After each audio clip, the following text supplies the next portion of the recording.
Olá pessoal, boa noite, tudo bem? Nós estamos aqui hoje para a nossa segunda aula da disciplina de Matemática para Computação, certo? Passou uma semana aí, nós tivemos algumas perguntas no portal, né? Então percebi que alguns alunos estão estudando. Então vamos agora para a segunda aula. Nessa segunda aula a gente vai entrar mais firme na parte de lógica, né? Para a computação mesmo, para a parte de computação, o raciocínio, certo? Então vejamos. Como é costume já nas nossas aulas, inicialmente nós vamos fazer um resumo do que a gente viu na aula passada, certo? Então vamos acompanhar aqui. Na aula passada, nós falamos sobre a teoria dos conjuntos, certo? Nós falamos sobre alguns conceitos relativos à teoria dos conjuntos. Nós falamos sobre a representação. O que viria a ser a representação? É a maneira através da qual nós conseguimos representar os conjuntos, para quê? Para facilitar o nosso entendimento, para facilitar a representação daquilo que nós queremos dizer. Nós falamos também sobre a pertinência, ou seja, a propriedade dos elementos pertencerem ou não a um determinado conjunto. Nós falamos ainda também a respeito de pertinência sobre critérios que definem se um determinado elemento faz parte ou não de um determinado conjunto. Nós falamos ainda sobre subconjuntos, ou seja, conjuntos que podem ou não estar dentro de outros conjuntos. Por exemplo, se eu disser que os números pares, o conjunto dos números pares está contido no conjunto dos números inteiros, então nós podemos dizer que o conjunto dos números pares é um subconjunto do conjunto dos números inteiros, certo? Na aula passada, nós falamos ainda sobre algumas operações que são realizadas sobre os conjuntos. Por exemplo, a operação de união. A operação de união é uma operação que tem como resultado o conjunto que contém todos os elementos dos conjuntos envolvidos. Por exemplo, se eu faço a união do conjunto dos números inteiros pares com o conjunto dos números inteiros ímpares, então eu posso dizer que o resultado disso seria o conjunto dos números naturais, certo? A união de todos os elementos de um conjunto com todos os elementos de um outro conjunto, certo? Nós vimos também o que é a interseção. A interseção é uma operação que tem como resultado o conjunto que contém todos os elementos que estão presentes nos dois conjuntos envolvidos. Por exemplo, se eu tenho o conjunto dos números inteiros de 0 a 10 e o conjunto dos números inteiros de 5 a 15, a interseção entre esses dois conjuntos seria composta por todos os elementos que estão presentes nos dois conjuntos. Nesse caso, o conjunto dos elementos de 5 a 10, que estão presentes tanto de 0 a 10 quanto de 5 a 15, certo? Nós vimos também a operação de diferença. A diferença entre dois conjuntos tem como resultado um conjunto que contém todos os elementos que estão no primeiro conjunto e não estão no segundo. Nós vimos ainda sobre os diagramas de Euler-Venn. Nós vimos que os diagramas são representações, são formas de representar conjuntos graficamente, para facilitar o nosso entendimento, certo? Feita a revisão da aula passada, vamos passar agora para a aula de hoje. O objetivo da aula de hoje é falar principalmente sobre proposições, identificar proposições simples e compostas e reconhecer o valor lógico de uma proposição. Ou seja, nessa aula nós vamos falar um pouquinho mais sobre a matemática voltada para a lógica computacional. A lógica seria o raciocínio, a maneira de a gente organizar as ideias para chegar num determinado resultado, certo? Então vamos ver aqui o que essa aula reserva para a gente. Nós vamos ver também sobre conjuntos de palavras. Nós vamos ver que uma proposição é um conjunto de palavras ou símbolos que exprimem um pensamento de sentido completo. Então veja só, eu posso dizer que uma proposição é uma frase. De certa maneira, sim. Mas uma frase, ela vai ser considerada uma proposição se ela tem um sentido completo. Como assim? Se a frase por si só, ela tem um objetivo, ela consegue atingir o objetivo de dizer alguma coisa na sua forma completa. Por exemplo, eu posso dizer aqui que nós temos uma proposição quando a gente diz que está chovendo. A frase está chovendo, ela tem um sentido completo. Ela significa o quê? Que nesse momento está caindo água do céu, certo? está chovendo. Se eu digo está chovendo, fica alguma dúvida a respeito do que eu quero dizer? Não fica nenhuma dúvida. É uma proposição, ou seja, uma frase que tem um sentido completo. Vejamos. Está chovendo, né? O rapazinho está aí com o guarda-chuva. Se eu digo, por exemplo, que está chovendo, se eu digo que está chovendo num dia onde tem nuvens carregadas e água caindo do céu, eu posso dizer que eu estou falando uma coisa que é verdade, certo? Eu estou falando que é verdade. Ou seja, se eu digo que está chovendo e realmente está chovendo, isso é uma verdade. Se por um acaso eu digo que está chovendo, mas na verdade está o maior sol lá fora, eu digo que está chovendo com o maior sol lá fora, eu estou dizendo uma proposição, eu estou falando uma frase que ela não é verdadeira. Então ela assume um outro valor. Ela assume o valor falso, certo? Se eu digo que está chovendo num dia de sol, quando não está chovendo, eu estou sendo falso, eu estou falando uma mentira. Eu estou dizendo uma coisa que não é verdade, certo? Então eu poderia dizer o seguinte, eu poderia dizer que uma proposição, ela pode ser verdadeira e ela pode ser falsa, certo?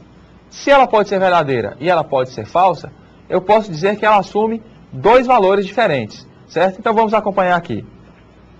Quando eu digo que uma proposição é verdadeira ou falsa, eu estou falando que ela assume um valor lógico, certo? O que seria o valor lógico de uma proposição? O valor lógico de uma proposição é o que define se aquela proposição é verdadeira ou falsa, certo? Se eu digo que está chovendo num dia de chuva, ela assume o valor lógico verdadeiro. Se eu digo que está chovendo num dia de sol, ela assume um valor falso, certo? Vamos acompanhar.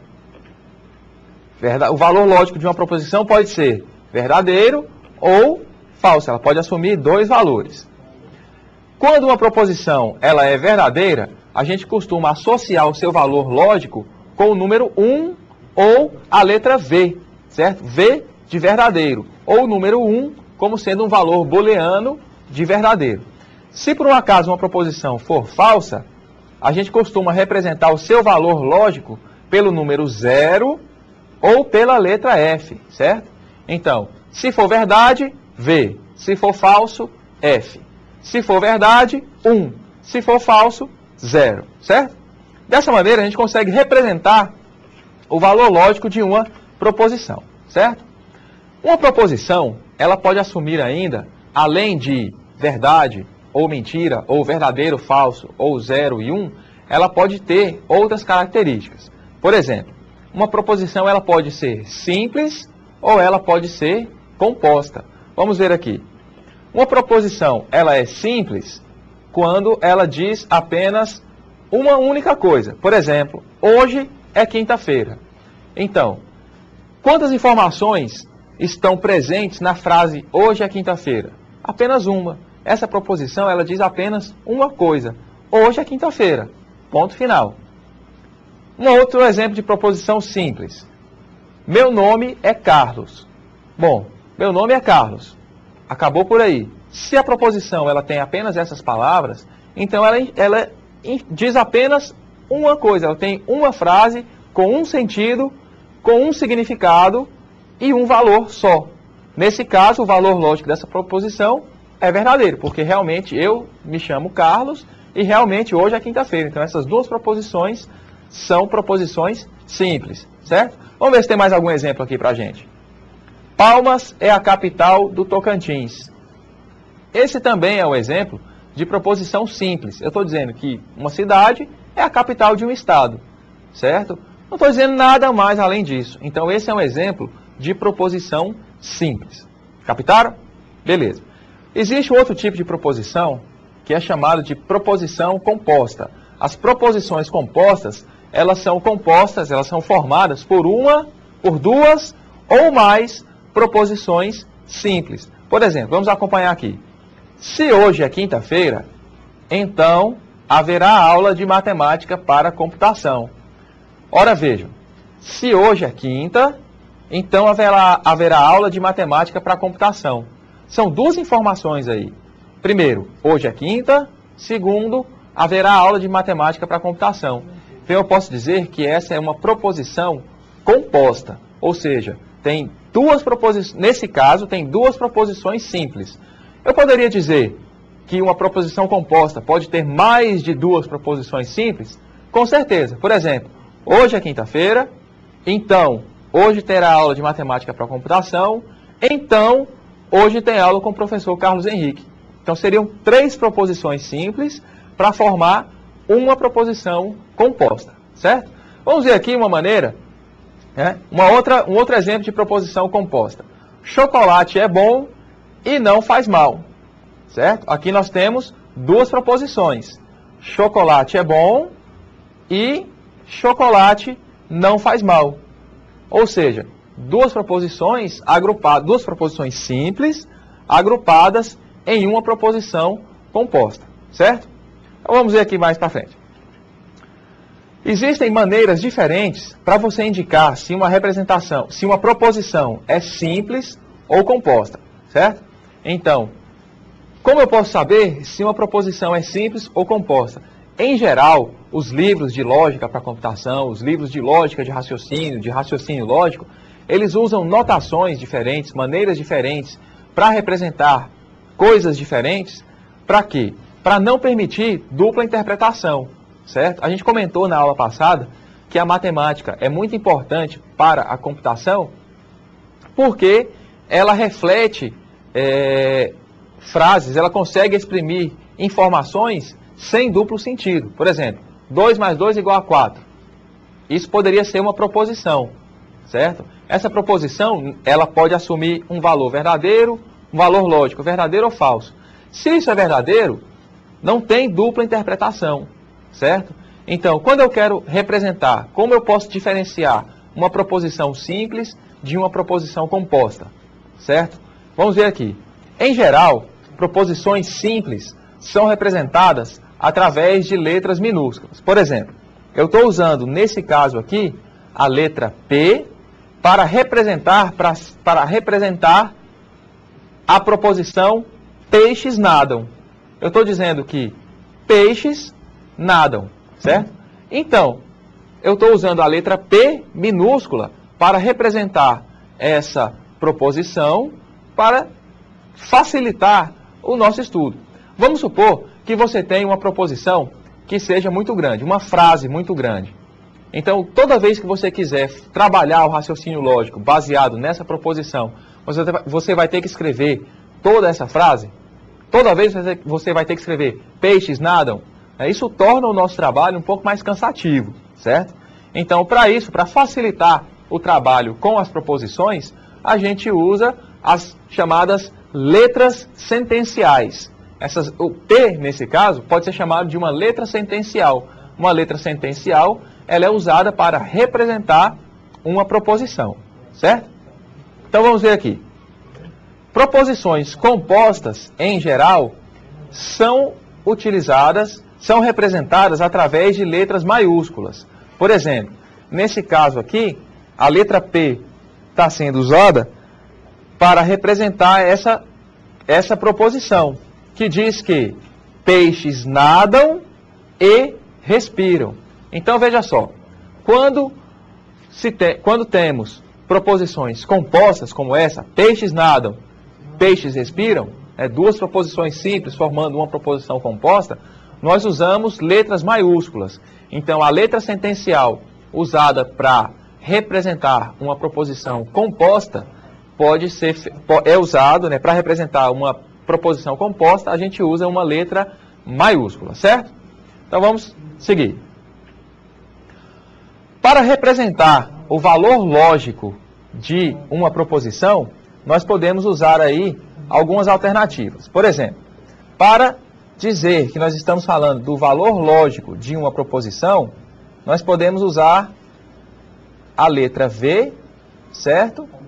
E entre parênteses, a letra sentencial que representa a proposição, certo? Então eu posso dizer que o valor lógico da proposição P pode ser V, quando ele é igual a 1, ou então eu posso dizer que o valor lógico da proposição P será F ou 0 quando essa proposição for falsa, certo? Então, digamos assim, esses símbolos, essas letras sentenciais que são usadas para representar as proposições, como elas podem ser úteis para a gente? Quando a gente trabalha a matemática, nós não escrevemos 2 mais 2. Nós utilizamos o numeral 2, o símbolo de adição, um outro numeral 2, o símbolo de igual e o numeral 4 para inserir o resultado, né, para representar o resultado de uma soma, por exemplo. Da mesma maneira, se nós estamos dizendo que a lógica, que essa lógica que a gente trabalha aqui é fundamentada na matemática, então nós também podemos usar símbolos para representar os valores lógicos e as proposições, as sentenças que nós estamos utilizando, certo? Sempre lembrando, é sempre bom relembrar que essa lógica que a gente trabalha aqui, esse raciocínio, essa história de proposições, de valor lógico, tudo isso é fundamentado na matemática, certo? Nós podemos representar tudo isso de uma maneira matemática, certo? E num determinado momento nós vamos chegar a ver sobre isso, essa representação matemática, certo? Vamos acompanhar.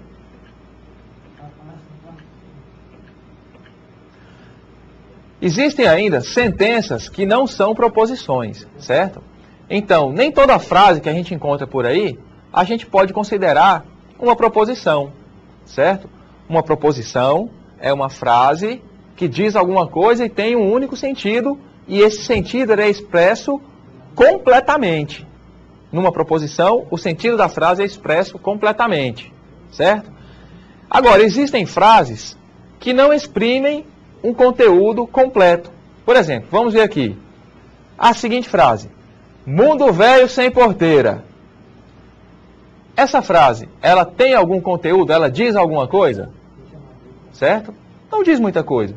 Se eu dissesse, nós vivemos num mundo velho sem porteira, aí sim, essa frase ela teria algum sentido, certo? Agora, somente essas palavras, mundo velho sem porteira, não dizem muita coisa, certo? Nós temos vários exemplos de sentenças que não são proposições.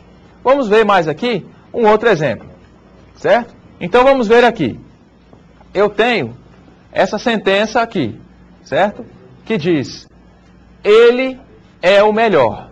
Então veja, ele é o melhor. Essa frase, essa sentença, ela exprime o sentido completo? Não. Ela não exprime o sentido completo, exatamente porque, quando alguém diz, ele é o melhor, qual a pergunta que vem à cabeça? A pergunta é...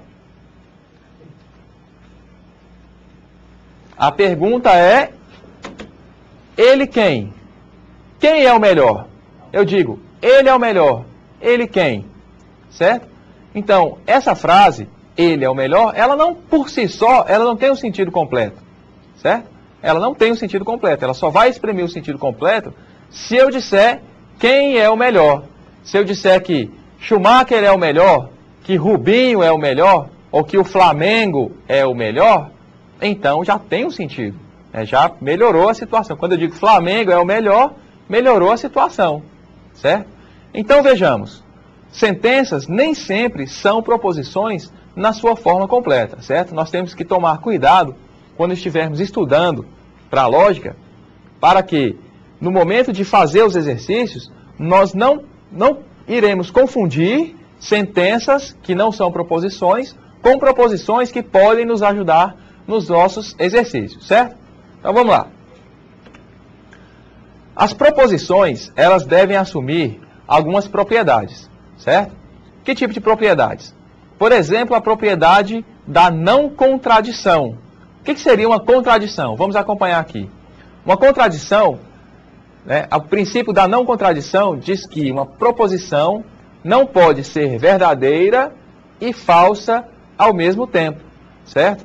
Então, eu posso dizer que essas proposições que a gente trabalha nessa lógica, que a gente chama de lógica de primeira ordem, são proposições monotônicas, ou seja, cada uma delas pode assumir um único valor lógico. Ou uma proposição ela é verdadeira, ou ela é falsa. Ela não pode ser mais ou menos. Eu eu não posso ter dúvidas quando expresso o valor lógico de uma proposição. Ou ela é verdadeira, ou ela é falsa. Não tem um meio termo, certo? Um outro princípio que a gente tem sobre as proposições é o princípio do terceiro excluído. Ou seja, apenas dois valores são possíveis para uma proposição. Ou o valor verdadeiro, ou o valor falso, certo? Então, ela não pode ter dois valores ao mesmo tempo, certo? Ao mesmo tempo, ela não pode ser verdadeira e falsa.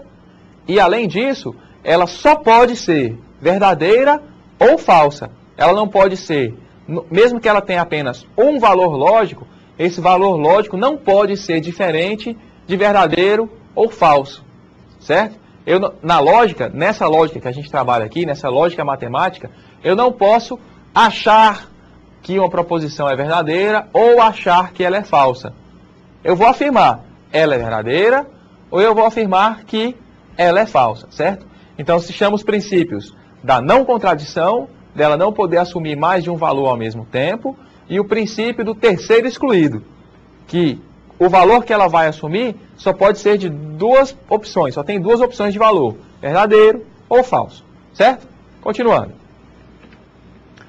Quando eu tenho proposições compostas, por exemplo, hoje é domingo, seria uma proposição, e a outra proposição seria, hoje tem jogo de futebol. Então, veja só, hoje é domingo e hoje tem jogo de futebol. São duas proposições diferentes.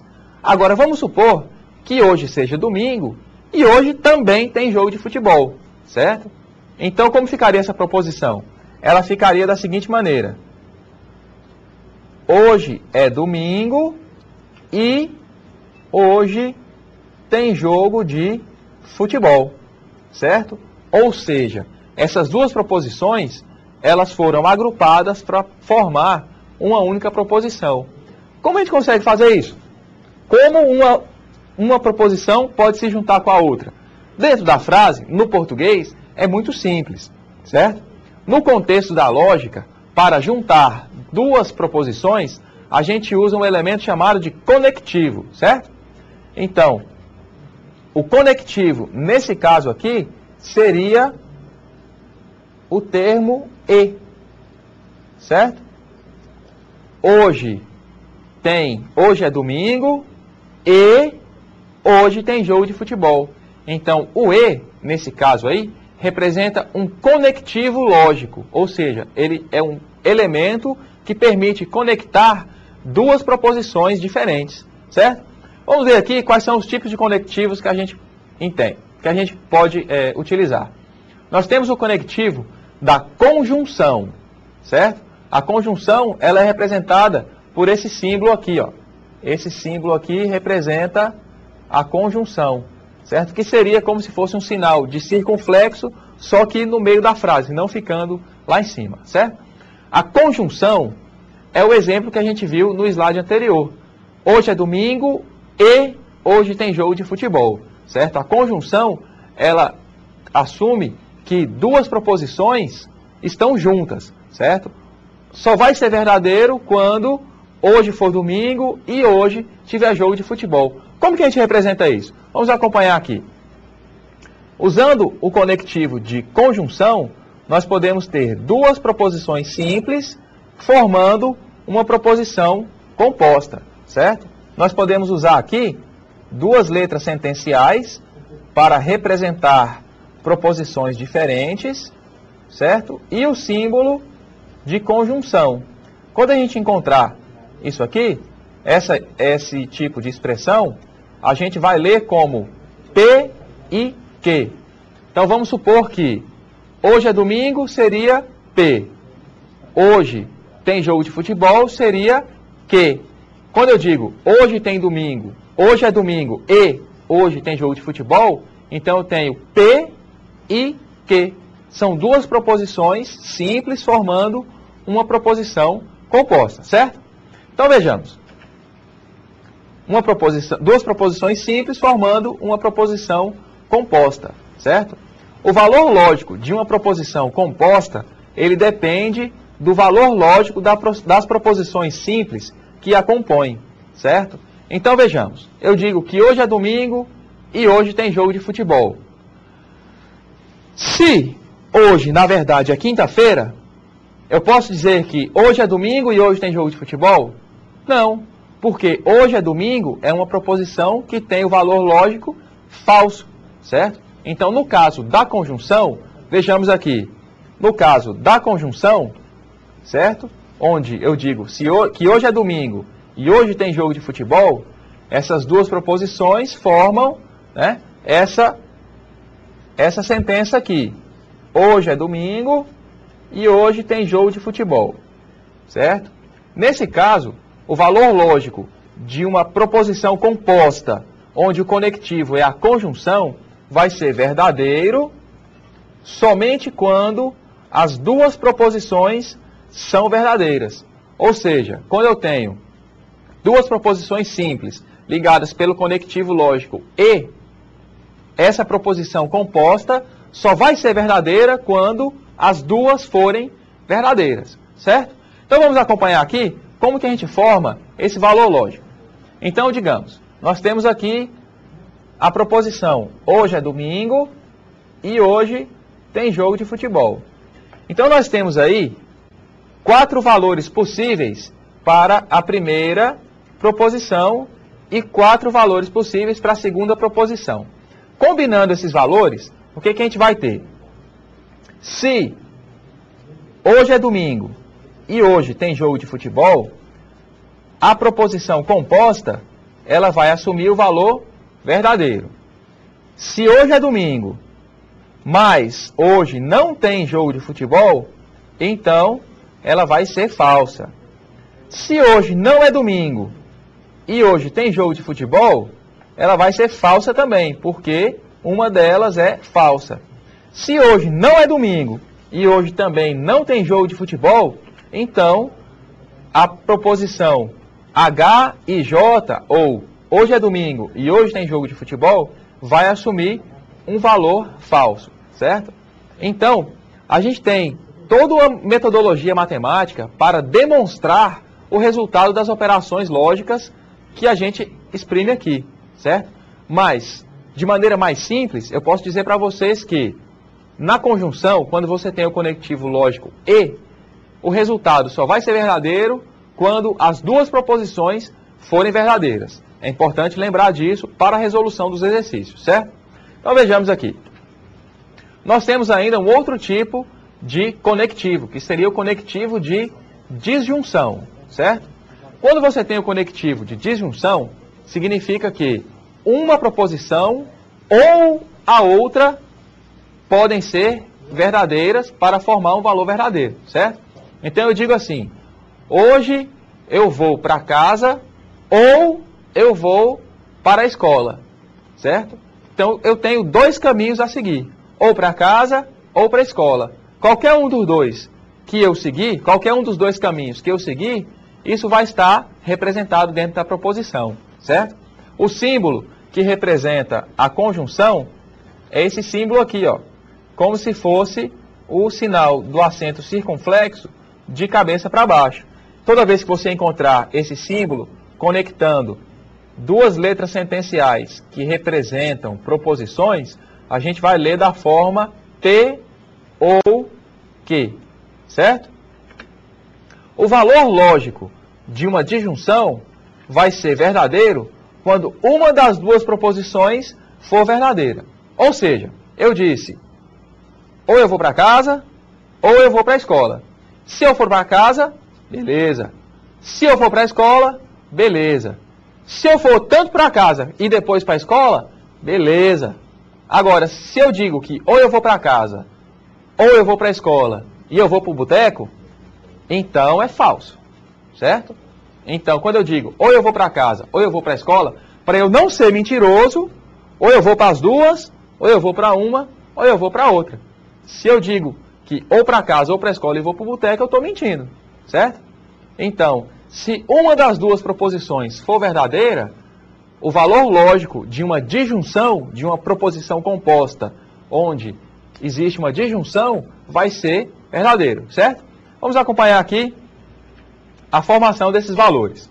Então, Da mesma maneira, nós temos os valores possíveis para a primeira proposição, os valores possíveis para a segunda proposição. Então, se a primeira proposição é verdadeira e a segunda também é verdadeira, então o resultado é verdadeiro.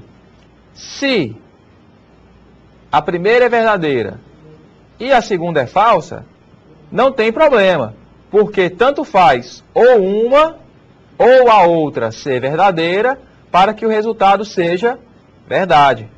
Se a primeira é falsa e a segunda é verdadeira, também não tem problema, porque tanto faz que uma ou a outra seja verdadeira para que o resultado seja verdade. Agora, se tanto a primeira quanto a segunda forem falsas, aí não tem salvação. Aí o resultado vai ser falso, certo? Então, a disjunção ou o conectivo lógico ou vai retornar o valor verdadeiro quando uma das duas for verdadeiras, das duas proposições forem verdadeiras. Se as duas forem verdadeiras, melhor ainda. Agora, se as duas forem falsas, não tem jeito. Aí o resultado vai ser falso, certo? Vamos ver se tem mais algum tipo de conectivo aqui para a gente analisar. Existe ainda o conectivo do condicional. O símbolo que representa o condicional é essa setinha aqui para a direita, certo? Então, o que seria o condicional? O condicional é um conectivo lógico que representa uma condição, onde uma proposição é condição para que a outra seja satisfeita. Por exemplo, se hoje é domingo, então hoje tem jogo de futebol. É diferente do e do ou. Estou dizendo que se uma coisa acontecer, então a outra também vai acontecer. Por exemplo, se hoje chove, então eu uso guarda-chuva. Se hoje não chove, eu não uso guarda-chuva. Ou seja, uma é dependente da outra, certo? Uma é consequência da outra, certo? Nós dizemos assim, quando a gente tem uma condição, a gente lê da seguinte maneira: P, então que. Ou então, se P, então que, certo? Então esse conectivo da condicional, o conectivo condicional, diz que se uma coisa acontecer, então a outra coisa vai acontecer também, certo? Como que a gente representa melhor isso? Vamos ver aqui. Se faltar mais de 25%, então estará reprovado. No nosso caso aqui, que a gente estuda numa instituição educacional, isso é verdade. Se o aluno falta mais de 25%, ele estará reprovado. Porque a frequência mínima para ser aprovado é de 75%. Certo? Então esse é um exemplo de proposição que usa o conectivo condicional. Certo? Seguindo. O valor lógico de P depende das duas proposições. Então, nós temos aqui, se P, então que. Nós podemos dizer que o P é o antecedente e que é o consequente. Então veja, se a gente diz, se hoje chove, eu uso guarda-chuva. Para que eu use guarda-chuva, primeiro tem que chover, certo? Então por isso nós podemos dizer que o P é o antecedente e o que é o consequente. O que é consequência de P, certo? Então se o que acontece, ou seja, se eu uso guarda-chuva, é porque está chovendo, certo? Supõe-se que se eu estou usando guarda-chuva é porque está chovendo, mesmo que não esteja chovendo. Agora, se eu não uso guarda-chuva, então é porque não está chovendo, certo? Se o antecedente acontecer, o consequente tem que acontecer também, certo? Vamos ver a montagem aqui do valor lógico, certo? Então, o valor lógico do condicional vai ser falso quando o consequente for falso, certo? Então vejamos aqui. Quando o consequente for falso, vai ser falso. Então vamos representar aqui os valores lógicos possíveis para o antecedente e os valores lógicos possíveis para o consequente, certo? Então, se o antecedente é verdadeiro e o consequente é verdadeiro, então isso é verdade, certo? Se o antecedente é verdadeiro e o consequente é falso, então isso é falso. Por quê? Ora, veja você o que eu acabei de falar. Se hoje chove, eu uso guarda-chuva. Se choveu e eu não usei guarda-chuva, então tem alguma coisa errada. Concorda? Beleza. Vamos seguir. Se hoje não choveu e eu usei guarda-chuva, o resultado é verdadeiro. Ué, como assim? Mesmo não chovendo, eu usei guarda-chuva, certo? Então, assim funciona o condicional. Quando o consequente é verdadeiro, então beleza. Na sequência, se não choveu, eu não usei guarda-chuva. Isso é verdadeiro? Sim. Né? Se não choveu, eu não preciso usar guarda-chuva. Então, nós podemos dizer que o antecedente é condição suficiente para o outro acontecer, certo? Então, vejamos. Se não choveu, eu não preciso usar guarda-chuva. Então, no condicional, o resultado vai ser falso quando o consequente for falso e o antecedente for verdadeiro. Ou seja, quando um diz dizer o outro. Se eu digo que hoje choveu e eu não usei guarda-chuva, então está errado, certo? Existe mais um outro tipo de conectivo que nós vamos ver aqui, que é o chamado de bicondicional, certo? Onde o bicondicional, ele é representado por esse sinalzinho aqui, ó, que é uma setinha para os dois lados, certo? E a gente lê P, se e somente se que, certo? Então vejamos. Se e somente se, certo? Então uma coisa vai acontecer se e somente se a outra coisa acontecer. Por exemplo, eu vou ser aprovado se e somente se eu tiver média superior à média de aprovação, certo? Se eu não tiver média superior, não adianta, estou fora, certo? Estou fora. Então, ou as duas coisas têm que acontecer, ou as duas coisas não podem acontecer. Vamos verificar isso aqui. O valor lógico do bicondicional diz que Q é dependente de P. Então, se P é verdadeiro, então Q será verdadeiro. Se P é falso, Q tem que ser falso também, certo? Então, Q é dependente de P. Se P é verdadeiro, Q é verdadeiro. Ou seja, um depende do outro. Então, a gente pode dizer que o valor lógico de uma proposição onde o conectivo utilizado é o bicondicional, certo? O valor lógico de uma proposição onde o conectivo é o bicondicional vai ser verdadeiro quando o valor lógico das duas proposições forem iguais, certo? Quando o valor lógico das duas proposições forem iguais. Então, significa que se P, se somente se Q, certo? O bicondicional significa que um é condição para o outro e o outro é condição para o um. Então, se eu digo, se hoje chove, então eu uso guarda-chuva. E se eu digo que, se eu uso guarda-chuva, é porque está chovendo. Então, é um bicondicional. As duas condições devem ser satisfeitas. Então, se hoje chove, eu uso guarda-chuva. Eu só uso guarda-chuva se chover. Se chove e eu não uso guarda-chuva, então está errado. Se não chove e eu uso guarda-chuva, está errado. Agora, se não chove e eu também não uso guarda-chuva, então está certo. Porque o valor de um depende do valor do outro.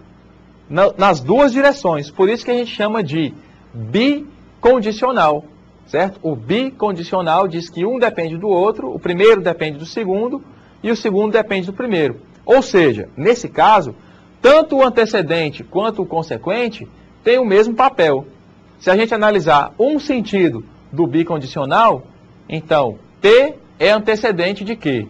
Se a gente analisar o outro sentido do bicondicional, Q é antecedente de P. Então, se P, então Q, a gente chama de bicondicional. Os dois são antecedentes e os dois são consequentes. Vamos ver como que a gente monta aqui o valor lógico, certo? Ó, o valor lógico falso vai ser... o valor lógico do bicondicional vai ser falso se o valor lógico das duas proposições for diferente, certo? Então, se o valor lógico da primeira proposição for diferente do valor lógico da segunda proposição, o resultado do bicondicional é falso, certo? Então, o macete é, quando tem bicondicional, só vai ser falso, só vai ser verdadeiro quando forem iguais, certo? Vamos fazer uma montagem aqui. Nós temos aqui os valores possíveis para a primeira proposição, os valores possíveis para a segunda proposição e um espaço aqui para a gente determinar o valor do bicondicional, certo? Então, quando a primeira proposição é verdadeira, por exemplo, se hoje está chovendo e hoje eu estou usando guarda-chuva, significa que o resultado do bicondicional vai ser verdadeiro. Ou seja, o antecedente e o consequente são iguais. Se por um acaso está chovendo e eu não estou usando guarda-chuva, certo? Então, se chove e eu não uso guarda-chuva, significa o quê? Significa que isso é uma falsidade, certo? Porque é condição necessária que eu use guarda-chuva se estiver chovendo. Se por um acaso eu não estou usando guarda-chuva e está chovendo, opa, tem alguma coisa errada. Por quê? Porque eu só vou usar guarda-chuva quando estiver chovendo. Então, nesse caso, para o bicondicional, o valor lógico vai ser falso. Deixa eu consertar isso aqui, porque tem que ser falso, certo? Então tá aqui, o valor lógico é falso. O valor lógico é falso. Então vejamos, se está chovendo, se não está chovendo e eu estou usando guarda-chuva, então tem alguma coisa errada, certo? Se por um acaso não está chovendo e eu não estou usando guarda-chuva, não tem problema, certo? É verdadeiro. Por quê? Porque os dois têm que ser iguais para que o resultado do condicional seja, do bicondicional, seja verdadeiro, certo? Então nós temos aí os conectivos, as maneiras de conectar duas ou mais proposições, certo? Essa maneira de conectar duas ou mais proposições, ela é útil para quê? Para que a gente possa construir um raciocínio, uma argumentação. Por exemplo, vamos supor os peritos da polícia que fazem aí a reconstituição de crimes, certo? Então, por exemplo, se o suspeito entrou pela porta, ele não pode ter arrombado a janela. Ou, por exemplo, se a janela tem marcas de tentativas de arrombamento e a porta também, significa que ou ele entrou pela janela ou ele entrou pela porta, certo? Então, a lógica, o raciocínio lógico, as proposições, a lógica matemática, são usadas em diversos contextos diferentes. Não é só na computação, não. Se você conversar aí com um advogado, possivelmente, na formação do curso de Direito, eles têm uma disciplina que é ligada à lógica, certo? À lógica do raciocínio. Por quê? Porque isso faz parte da argumentação, certo? Toda vez que tem um processo penal, um processo civil, certo? Eles constroem uma argumentação. O que seria, para que serve essa argumentação? Essa argumentação serve para você convencer o juiz, certo? Agora, se a sua argumentação não tem lógica, se ela tem um resultado, um valor lógico falso, o juiz vai cair na argumentação do advogado? Não vai, certo? Então, várias áreas utilizam o raciocínio lógico, essa lógica formal que a gente está trabalhando aqui. Então, se você tem uma ou mais proposições, né, você pode conectar essas proposições usando os conectivos. Que conectivos seriam esses? Seriam o conectivo da conjunção, né, o e, uma proposição e a outra, seria o conectivo da disjunção, o do condicional e o do bicondicional. Mas tem mais coisa envolvida nisso aí, certo? Por exemplo, o valor da negação, certo? O que seria uma negação? A negação representa o contrário de uma proposição, certo? Por exemplo, a gente tem aqui que hoje é quinta-feira, certo? Eu posso usar esse símbolo aqui, ó, o símbolo do tio, para representar a informação de que é falso que hoje é quinta-feira, certo? Então, existem aí algumas maneiras da gente representar a negação. Alguns autores utilizam uma aspa simples depois da letra sentencial que representa uma proposição. Outros autores usam o tio antes da letra sentencial que representa a proposição. Alguns autores ainda utilizam uma barra, um traço em cima da letra sentencial, certo? Então nós podemos usar, representar de diversas maneiras. Vamos ver aqui. Por exemplo, a gente pode usar o tio, ou então a gente pode usar uma aspa simples, certo?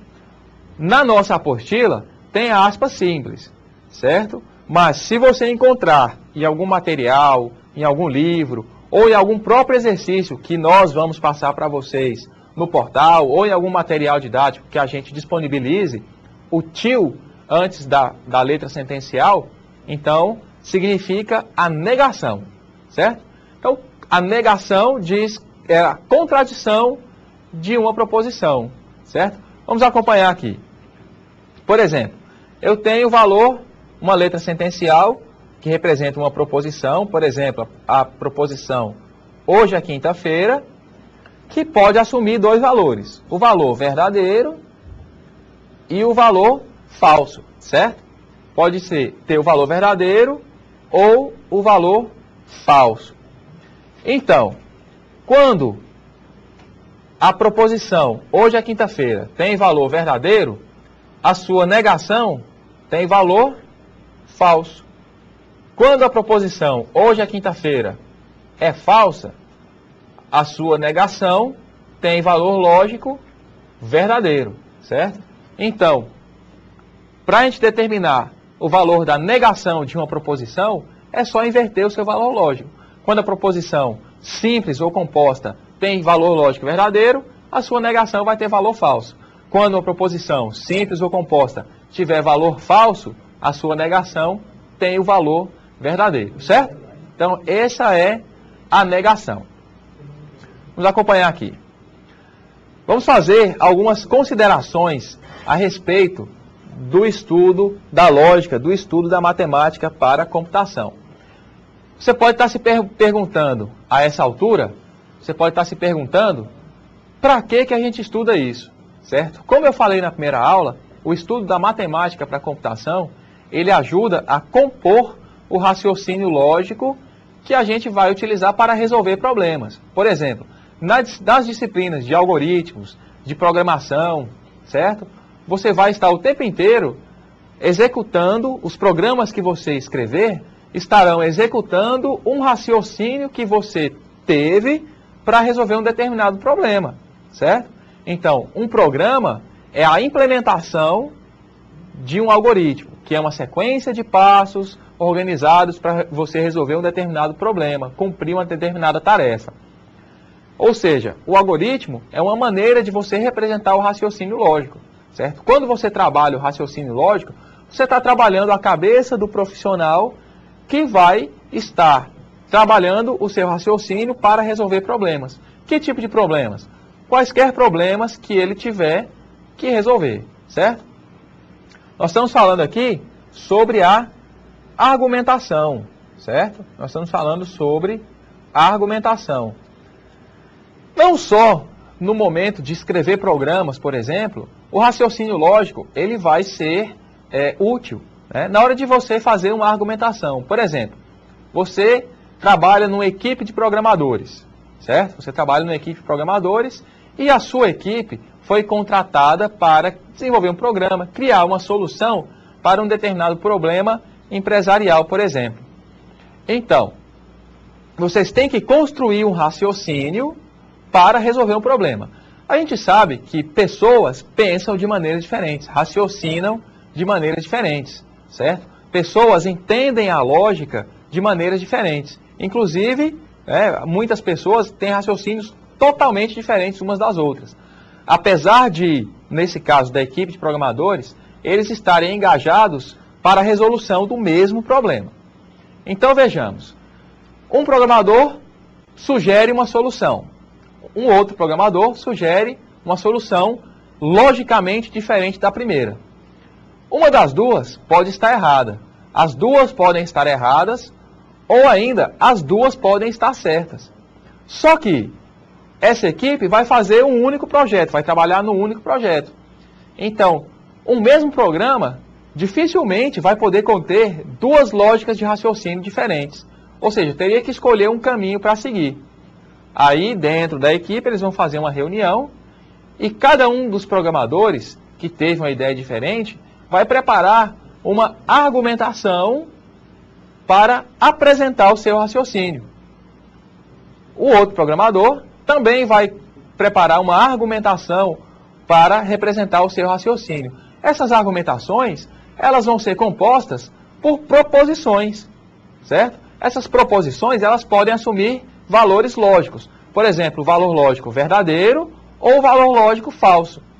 Se por um acaso um programador está apresentando a sua argumentação, a sua linha de raciocínio, através de proposições, de letras sentenciais, e na apresentação da sua argumentação ele encontra uma contradição, por exemplo, isso pode invalidar o seu raciocínio, certo? Invalidando o seu raciocínio significa o quê? Que a sua argumentação não é válida. Ou significa o quê? Que aquela maneira, aquela lógica para resolver o problema em questão não é válido. Então, se a gente trabalha o raciocínio lógico antes, a gente apresenta as proposições antes de efetivamente construir um programa, possivelmente nós estaremos nos livrando de construir um programa errado, certo? Nos livrando de construir um programa errado, nós também estamos ganhando tempo em não ter que corrigir esse programa depois. Então, a lógica, esse raciocínio lógico baseado em proposições, baseado em conectivos e baseado no valor lógico que essas proposições podem assumir, ele vai nos ajudar em diversos momentos da nossa atuação profissional, certo? Então, concluindo, certo? Concluindo essa aula de hoje, o que a gente pode dizer a respeito disso, né? Que esse raciocínio lógico nos permite tirar conclusões precisas a respeito de situações que a gente esteja trabalhando no dia a dia como profissionais, certo? Nos permite tirar conclusões precisas. Por quê? Porque são conclusões baseadas em matemática. Então, a matemática não permite dupla interpretação, certo? Então, vamos ver aqui o que a gente viu na aula de hoje. Na aula de hoje, nós falamos sobre as proposições. Nós definimos o que é uma proposição, certo? Como construir uma proposição, como diferenciar uma proposição de uma sentença que não é uma proposição, uma sentença que não exprime, que não representa um valor completo, certo? E como simbolizar as proposições através das letras sentenciais. As letras sentenciais vão representar uma proposição simples, serão letras minúsculas. Letras maiúsculas vão ser usadas para representar proposições compostas. Nós falamos sobre os conectivos, certo? O que são os conectivos? Os conectivos são elementos que permitem associar duas ou mais proposições, certo? Esses conectivos nos permitem criar composições mais complexas. Criando composições mais complexas, nós podemos representar um raciocínio mais elaborado, certo? Esse raciocínio mais elaborado vai ser necessário quando os problemas que nós estivermos resolvendo forem problemas mais complexos, certo? Problemas mais complexos necessitam de raciocínio mais elaborado, de uma sequência de passos possivelmente maior, mais difícil de ser atingido, certo? Então esses conectivos são úteis para que a gente consiga representar um raciocínio mais complexo. Nós falamos também sobre a simbologia que é usada para representar as proposições e esses conectivos, certo? Aquele símbolo da conjunção, da disjunção, a setinha em uma direção que identifica o conectivo condicional e a seta nas duas direções que indica o conectivo bicondicional. Nós falamos também sobre os valores lógicos que essas proposições podem assumir, certo? Sejam proposições simples, que podem assumir simplesmente o valor verdadeiro ou falso, ou as proposições compostas, que podem assumir o valor verdadeiro ou falso, dependendo do valor lógico de cada uma das duas e dependendo também do conectivo que foi usado para juntar as duas. Por exemplo, no conectivo conjunção, o resultado, o valor lógico da proposição composta vai ser verdadeiro somente quando as duas forem verdadeiras. Na disjunção, vai ser verdadeiro quando uma das duas for verdadeira. Na condicional, o conectivo condicional, vai ser verdadeiro quando o consequente for verdadeiro. E o bicondicional vai ter valor lógico verdadeiro quando as duas proposições tiverem o mesmo valor lógico. Verdadeiro e verdadeiro, dá verdadeiro. Falso, falso, dá verdadeiro. Certo? Então esse aí é o recado que a gente tinha para passar na aula de hoje. Certo? Estaremos aguardando, eu e a equipe de professores, estaremos aguardando as dúvidas, as sugestões no portal. Eu sei que a lógica, muitas vezes, não faz lógica à primeira vista, certo? Então, de certa maneira, nós temos aí precisamos de um estudo, precisamos de um tempo para absorver esses conceitos. E, mais importante de tudo, é sempre trabalhar o raciocínio lógico. Se você não trabalha o raciocínio lógico, você acaba perdendo aquela facilidade, perdendo o traquejo. Então você tem que sempre estar estudando para quê? Para adquirir, inclusive, uma agilidade, certo? Então aguardamos vocês no portal. Um abraço, boa noite para todos.